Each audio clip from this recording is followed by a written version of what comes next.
Karl Marx সরণির guest house থেকে উদ্ধার বোমা কার্তুজ। ইকবালপুর থানার পুলিশ উদ্ধার করে নিয়ে গিয়েছে সেই বোমা এবং কার্তুজ। 5টি বোমা উদ্ধার করা হয়েছে সেখান থেকে এবং 4টি কার্তুজ উদ্ধার হয়েছে।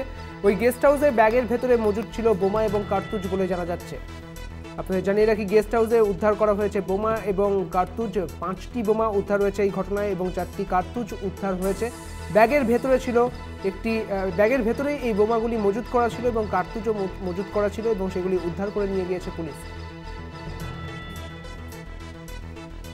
গেস্ট হাউসের ভেতর একটি ব্যাগ মেলে এবং ব্যাগের ভেতরে এই বোমা মজুদ ছিল বলে জানা যাচ্ছে এবং ইকবালপুর থানার পুলিশ তা উদ্ধার করে নিয়ে গিয়েছে। বোমা এবং কার্তুজ, 5টি বোমা পাওয়া গিয়েছে সেই ব্যাগ থেকে এবং 4টি কার্তুজ পাওয়া গিয়েছে সেই ব্যাগটি থেকে বলে জানা যাচ্ছে। ইকবালপুর থানার পুলিশ তা উদ্ধার করে নিয়ে গিয়েছে।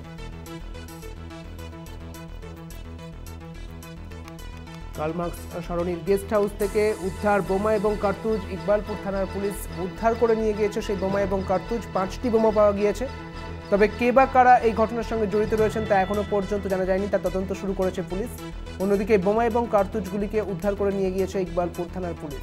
5টি বোমা পাওয়া গিয়েছে সেই ব্যাগটি থেকে এবং 4টি কার্তুজ উদ্ধার হয়েছে সেই গেস্ট হাউসে যে ব্যাগটি মিলেছিল সেই ব্যাগ থেকে।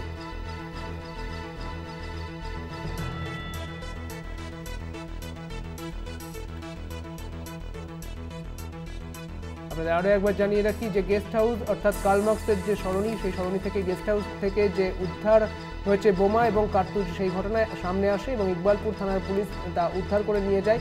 বোমা এবং কার্তুজের মধ্যে 5টি বোমা পাওয়া গিয়েছে এবং 4টি কার্তুজ পাওয়া গিয়েছে। একটি ব্যাগ সেখানে মিলেছিল এবং সেই ব্যাগের ভেতরে ছিল এই বোমা এবং কার্তুজগুলি, যেখানে 5টি বোমা পাওয়া যায় এবং 4খানা কার্তুজ পাওয়া যায়।